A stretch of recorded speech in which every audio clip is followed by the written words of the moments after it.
Hi everyone.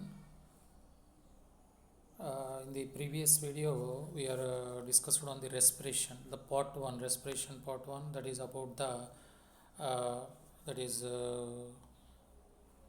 respiration, how the respiration is present in our body, and how the that is what is the importance of respiration, how the energy is produced, what is the definition of the respiration, and how the what are the molecules are very important for the respiration, that is called oxygen, importance of the oxygen, the respiratory organs, that is lungs and gills and skins, we are already discussed on that.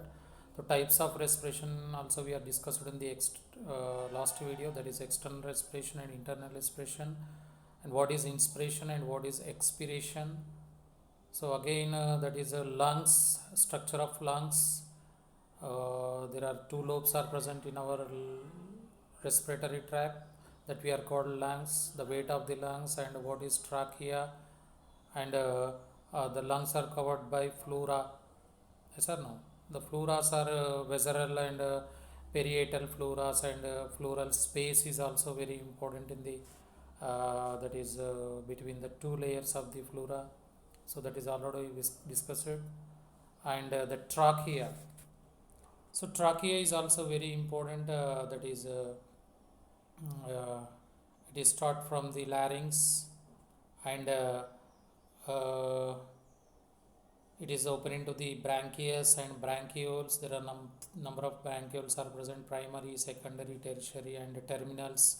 Bronchioles are there, and they are open into alveoli. The number of alveoli are 480 millions are there. We are already discussed in the previous video, and also we are discussed on the that is respiratory tract. Also discussed on the respiratory tract. That is we are called as a from the nasal cavity to up to the alveoli. So this is a respiratory tract.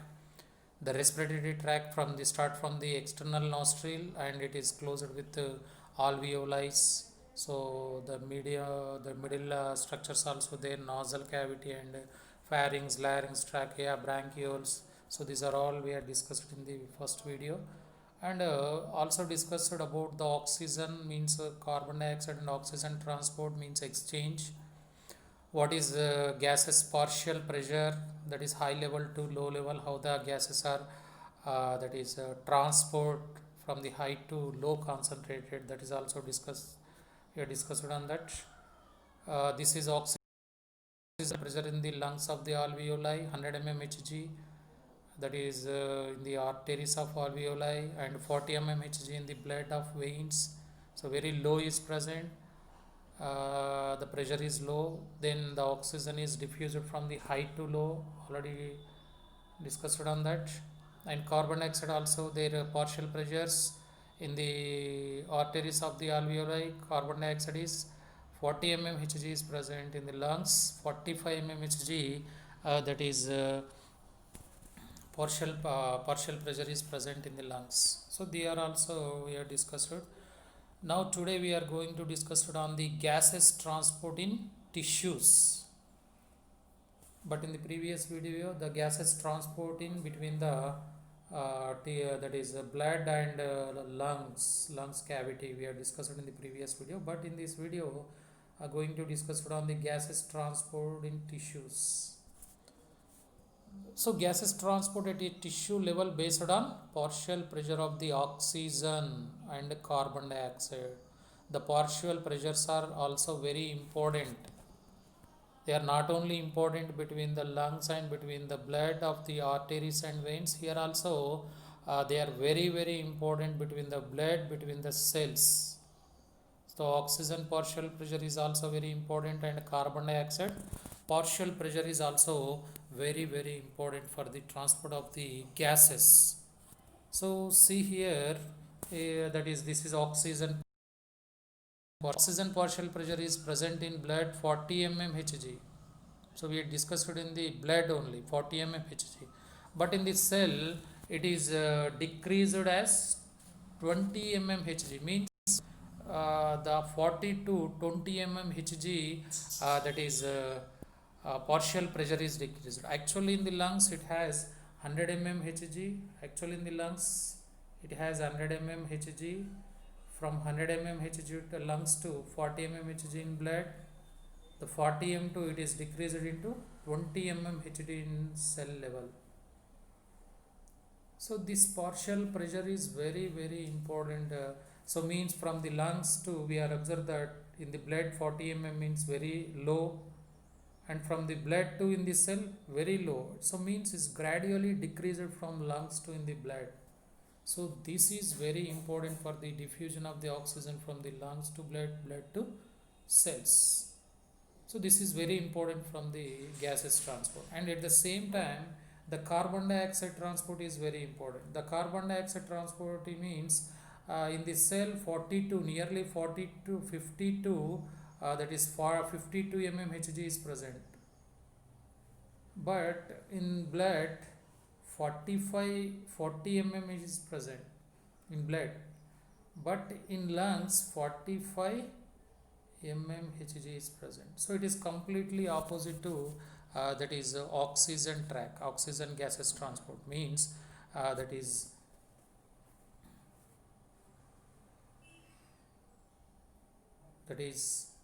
see here as a briefly that is 40 52 mmHg is present in the cell level, that 52 to decrease in blood that is 45 mm, the 45 to 40 mm in lungs. So this is opposite track of the carbon dioxide. Opposite track of the carbon dioxide means 52 to 55 means actually 50, 52 to 45, 45 to 40. So means in the cell the high concentrated oxygen is present. In the blood the 45 very low concentrated. In the lungs very low concentrated oxygen carbon dioxide. Partial pressure is present. So this is very important for the gases transport. So this slide shows completely that is about idea of the carbon dioxide and oxygen transport based on the partial pressure of the both oxygen and carbon dioxide. So here this is 100 mm Hg, right? 100 mm Hg in the alveoli. So we are discussing in the about the oxygen. 100 mm Hg is present in the alveoli. That oxygen transferred into arteries. This is arteries, right? In the arteries only 40 mm Hg pressure is present. So means 100 to 40 it is decreased. Again from the arteries to cell, so means from the blood to cell the oxygen is transported at the level of 20 to 30 means actually 20. So minimum 20 mm Hg is present. So 100 to 40, 40 to 20. So the decreasing here, partial pressure of the oxygen is decreased from the alveoli of the lungs to cell. So that's why high to low the concentration is high of the oxygen at the alveoli, then it is transferred to low concentrated of a cell level, right? So again that is at the same time the carbon dioxide. So here you observe that carbon dioxide, the carbon dioxide is also very different.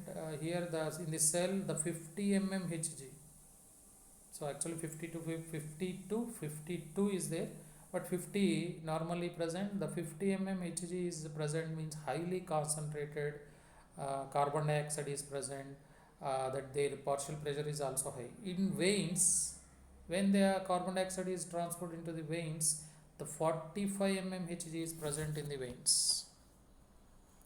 That 45 means it is slightly low concentrated from that is compared with 50 mm Hg of this cell. And these veins transport the carbon dioxide into the alveoli. In the alveoli only 40 mm Hg is present. In the alveoli 40 mm Hg is present. Means the gradually decrease the carbon dioxide concentration into the from the cells to in the alveoli. right? So this is very important cycle in our body. The oxygen cycle is very important, based on the partial oxygen. The carbon dioxide cycle is very important, based on the partial pressure of carbon dioxide from the cell to alveoli, and oxygen is alveoli to cells, right? This is very important cycle. We should remember this image. It should give a complete idea about the partial pressure of the oxygen and transport of the oxygen and carbon dioxide. So in the next video, next slide. So now we are going to discuss it on the only about the oxygen transport, only about oxygen transport. So at the level of the 100 mmHg, that is here 100 mmHg, the oxygen is transport to arteries. So in the arteries, when the oxygen is transport, the suppose here oxygen is there, this oxygen is transport in the blood vessels, the HB is ready to gain the oxygen.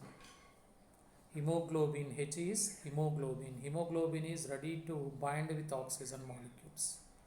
So see here, 3% of oxygen transport through the plasma. Actually, when the in the alveoli oxygen is ready to diffusion into the blood, then the 3% of the oxygen is dissolved in the plasma of the blood. Dissolved in the plasma of the blood. How it is dissolved means in the plasma 80 to 90% of the water is present. So means in our blood 80 to 90% water is present. This water is ready to that is soluble the oxygen when diffused from the alveoli. Means a very low percentage is dissolved in water of the plasma, means in the plasma. But remaining 97%, that is 97% oxygen transport through RBC. This is very important. RBC is very important role for the bind or transfer the oxygen molecules. How they are transfer the oxygen molecules from the alveoli to cells means actually in the RBC, that is hemoglobin is present. RBC, that is hemoglobin is present. That hemoglobin is very active to bind with oxygen molecules. That hemoglobin bind with oxygen in the alveoli and the form as a oxyhemoglobin. So means hemoglobin is bind with oxygen and form as a oxyhemoglobin. Now you are observe here, this is the complete idea of the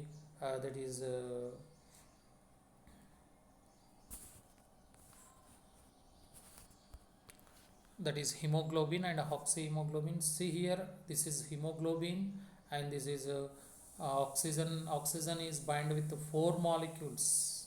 Bind with hemoglobin 4 molecules means oxygen 4 oxygen, sorry, hemoglobin 4 oxygen molecules bind and form as a 4 oxyhemoglobins. 4 oxyhemoglobins.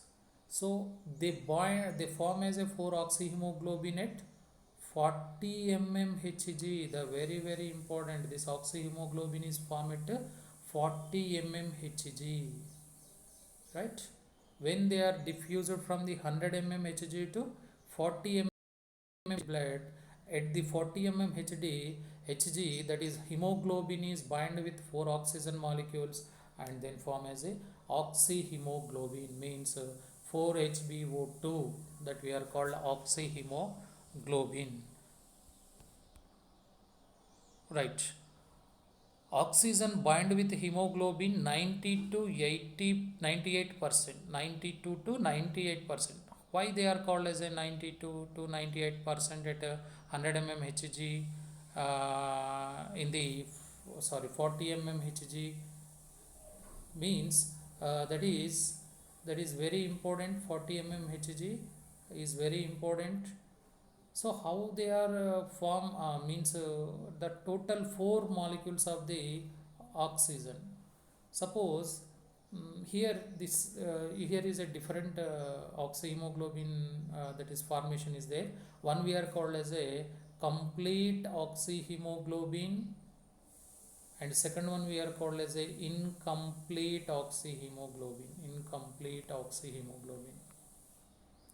So means oxyhemoglobin form as a two types. One we are called as a complete oxyhemoglobin, and second we are called as a complete oxyhemoglobin, and the second one we are called as a incomplete oxyhemoglobin. So why we are called as a complete oxyhemoglobin means every hemoglobin bind with four oxygen molecules. Actually, in the normal person, every hemoglobin which is present in the RBC, that hemoglobin bind with complete four oxygen molecules. That we are called as a, if it is gain four molecules, that hemoglobin we are called as a complete oxyhemoglobin. In some times, in some times that hemoglobin not bind or not gain four oxygen molecules. Why? Because maybe in the blood structure, maybe in the RBC structure, or maybe in the pH or temperature is very high, or low temperature is present in our body, or some diseases is present. Suppose RBC structure is not in normal. Sometimes RBC structure is in a moon, half moon like structure. This we are called as a sickle cell anemia patient. So sickle cell anemia patient means their RBC is not as a normal shape. It has a as a curve like structure, that we are called half moon like structure. So means in their structure, in that RBC, the hemoglobin is only gain two oxygen molecules only, two oxygen molecules only, not four oxygen molecules. So this type we are called as a complete oxyhemoglobin. In suppose in sometimes what happened, that is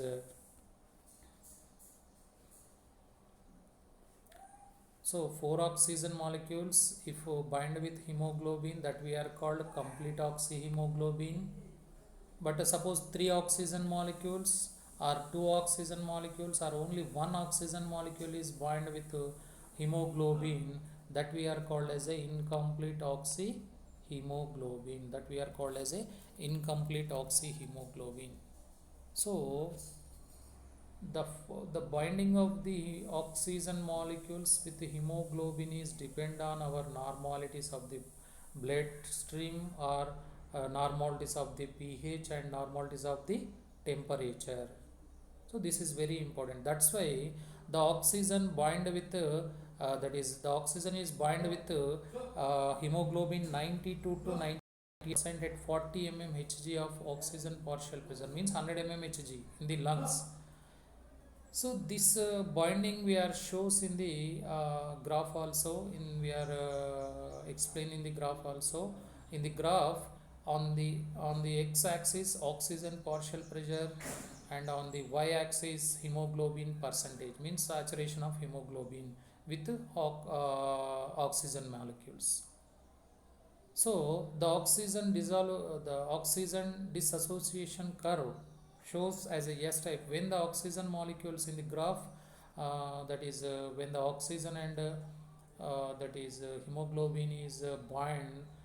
When we are showing as a graphly, that graph shows as a that is a different shows that we are called as a S type structure, that shows as a S type structure and sigmoid type of structure. So S and sigmoid type of structures we are seen in the graph. So just you are observe here. So this is a graph of the oxygen dissociation curve. Yes. So we are discussed on that oxygen curve. Why we are called as a oxygen dissociation curve means the that is the binding of the oxygen and hemoglobin. If four molecules are lost, the hemoglobin loss maybe one molecule, that is three is present. If two is lost, that is only two molecules are bind with the hemoglobin. So thus the release of the oxygen molecules from the structure of the hemoglobin, that we are called as a oxygen dissociation curve.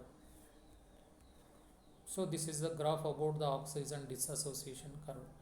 So here in this graph, observe that on the x-axis, in this graph This is x axis, this is y axis. On the graph there is a rating is there, that is 0, 20, 40, 60, 80 and 100. So 100, that is different. So on the x axis, that is oxygen partial pressure is present. On the y axis you are observed the hemoglobin percentage is there. Here also 20, 40, 60, 80 rating is present on the y axis. When the graph shows like this, when the 100 and 100 is present, suppose here and 100 is present, the oxyhemoglobins means in the graph you are observed that this green structure S type of curve or sigmoid type of curve is shows. So the green line as a S type, or we are called type of, when this S or sigmoid type curve we are observing the graph means when the normal ranges are present in our body, means the 4 oxygen molecules bind with hemoglobin. When the 4 oxyhemoglobin, so oxyhemoglobin containing 4 oxygen molecules, then this S type of sigmoid curve is present in the graph.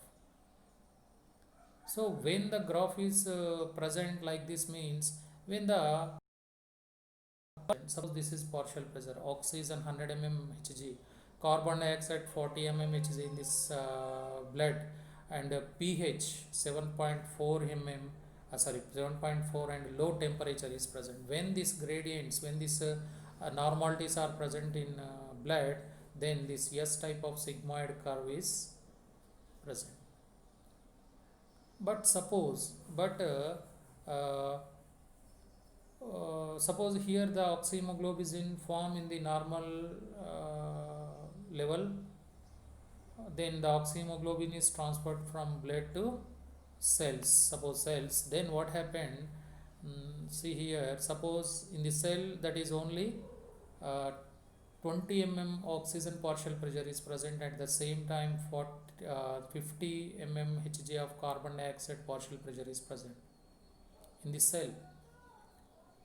So near the cell, the oxygen partial in the cell, near the cell or in the cell, the oxygen partial pressure is decreased in for 20 mm Hg.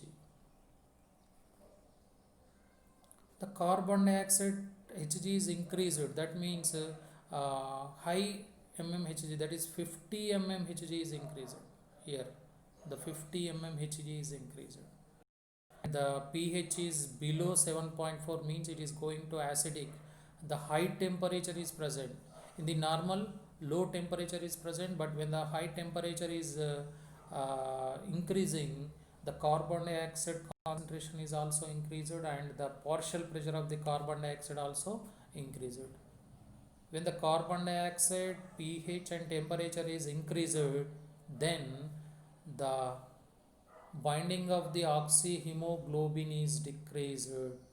The binding of the oxyhemoglobin is decreased means the from the 4 oxygen molecules, say oxyhemoglobin, that is 4 oxygen molecules, then if the that is 50 mm, suppose 40, it's going to 40 to 45, 45 to 50, the carbon dioxide is increased mm Hg, the 4 from the 4 oxygen molecules, 1 is released, and again the 50 is gain mm Hg, the hemoglobin lost 4 oxygen molecule at the cell level.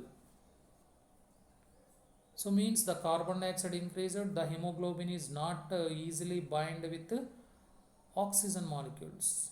The increase of carbon dioxide, the increase of pH, the increase of high temperature is effect on hemoglobin for the release of 4 oxygen molecules. Then the curve shows as a decreased curve.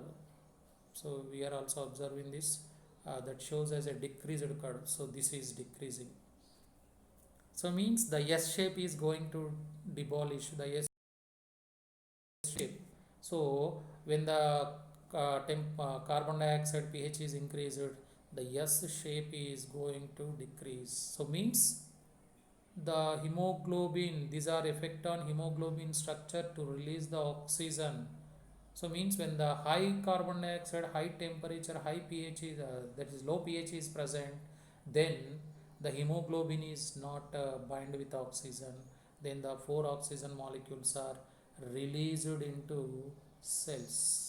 So this arrow mark shows decreasing the sigmoid curve at the right side, right? But in the 100 mmHg, but in the normal ranges of the carbon dioxide, pH and low temperature, in this curve it shows left to side arrow mark. So means the hemoglobin and oxygen binding is very strong here. When the low carbon dioxide, when the oxygen 100 mmHg, pH is 7.4 and low temperature is present, the oxyhemoglobin that is very strong. Their structure is very strong. When the carbon dioxide not increased, when the pH is not decreased, and when the temperature is not increased. So these factors are very important for the stable oxygen and hemoglobin structure, that is binding, and if they are increased, the hemoglobin is not every time carry the oxygens. When they are increased, the hemoglobin lost the four oxygen molecules into the cells. So in this that is graph, that's why in this graph shows when the carbon dioxide and when the normal ranges is present, that is the graph S type of graph is again increased and shows as a sigmoid, as a strong sigmoid, or that is increasing of the oxygen and hemoglobin binding. So this is oxygen hemoglobin.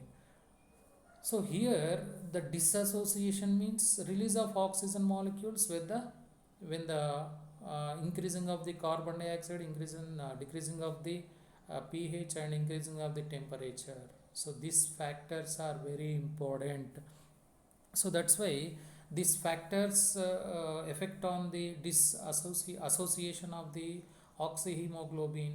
That's why the release of oxygen from the hemoglobin we are called as a oxygen dissociation.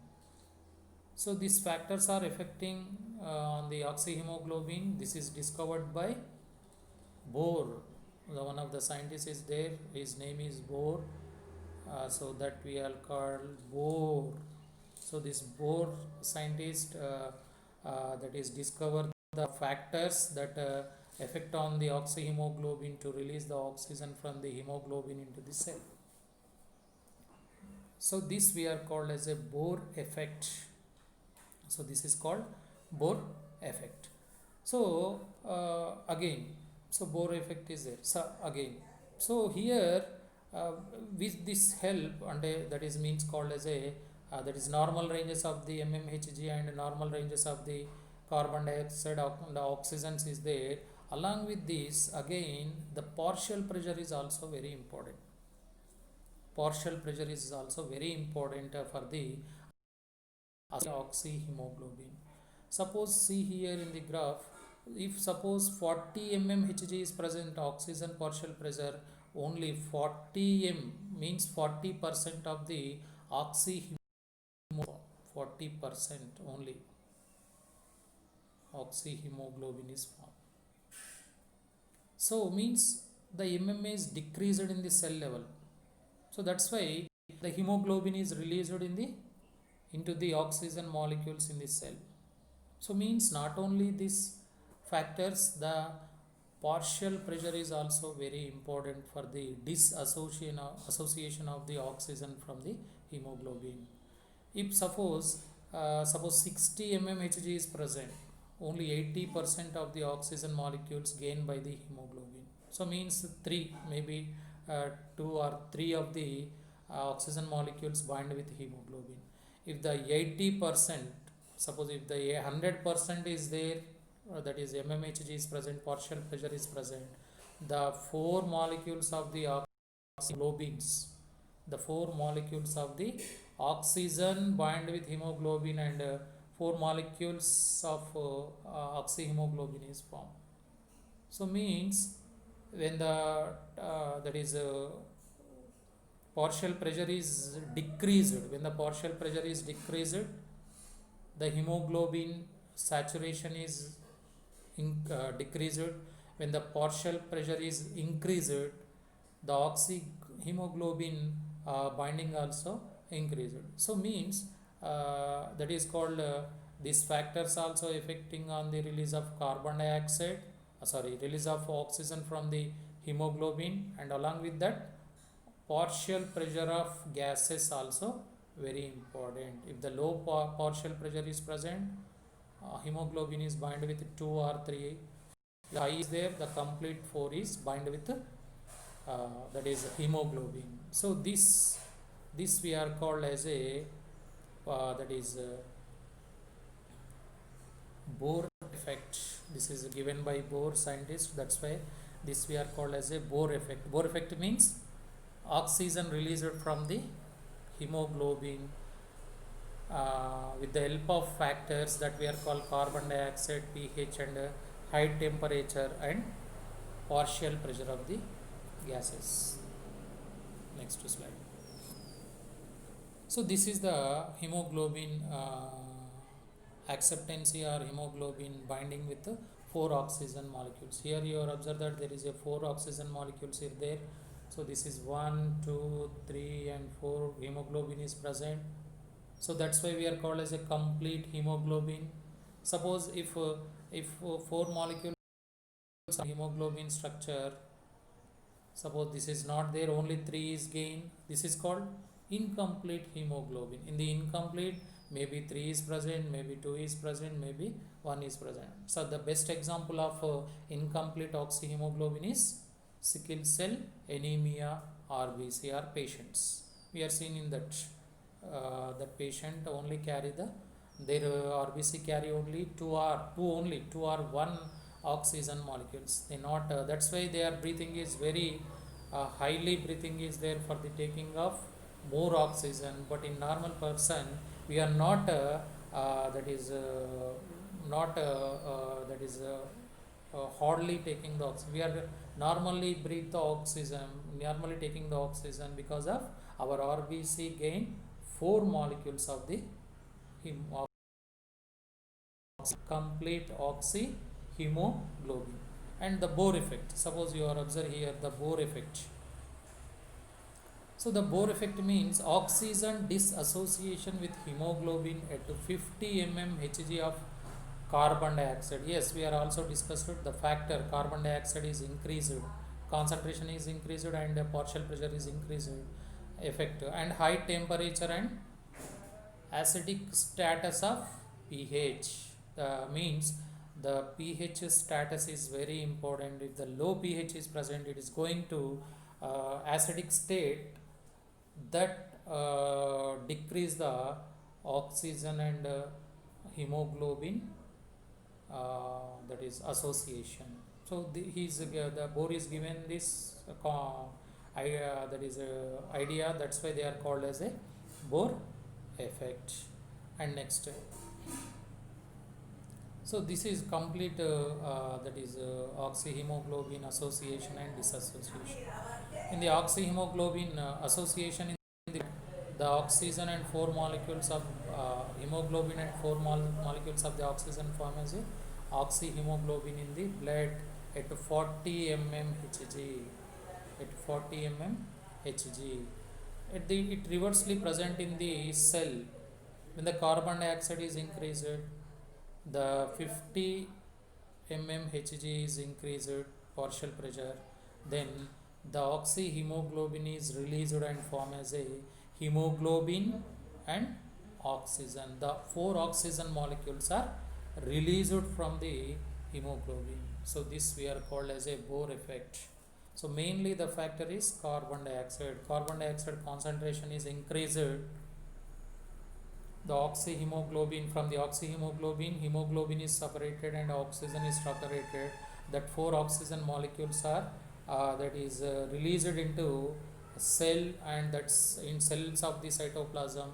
That cytoplasm is transfer the oxygen molecules into the carbon dioxide, that is mitochondria. That mitochondria use that oxygen and produce the ATP from the that is basic molecules of the food particulars, right? So this is a brief explanation of the oxygen transport and carbon dioxide transport. So you should remember this oxygen carbon dioxide this equation. So very important this equation.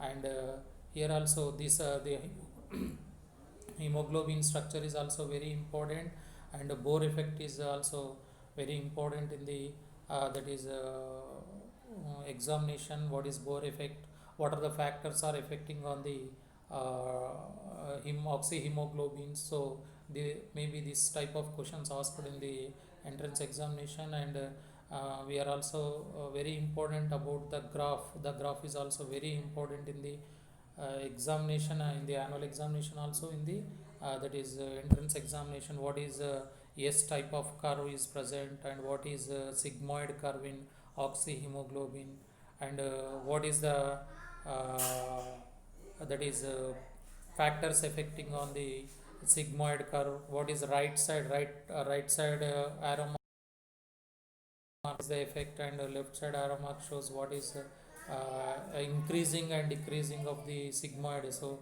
this left side is increasing, right side is decreasing, and left side is increasing. So the sigmoid is increasing, and here right side is decreasing. So this is also very important, and pH and temperature is also very important. And next one is that is oxygen dissociation, right? And also that is in the plasma.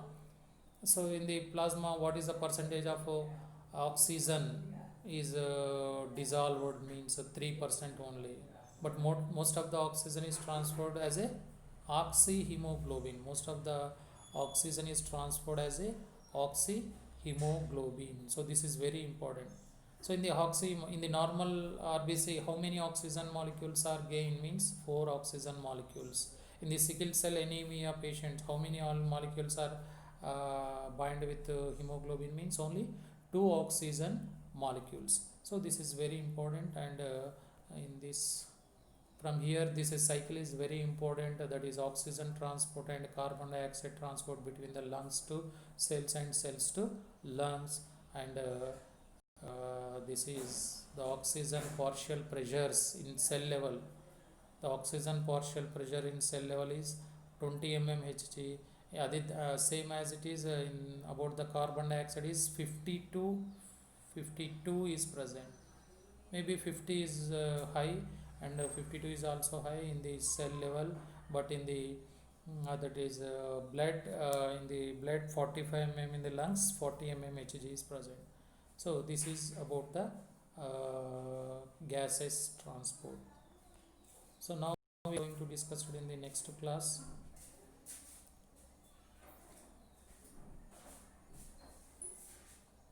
So in the next class, how the carbon dioxide is transferred from the cells to lungs, as it is transferred, or any cells are present in the that is in the carbon dioxide.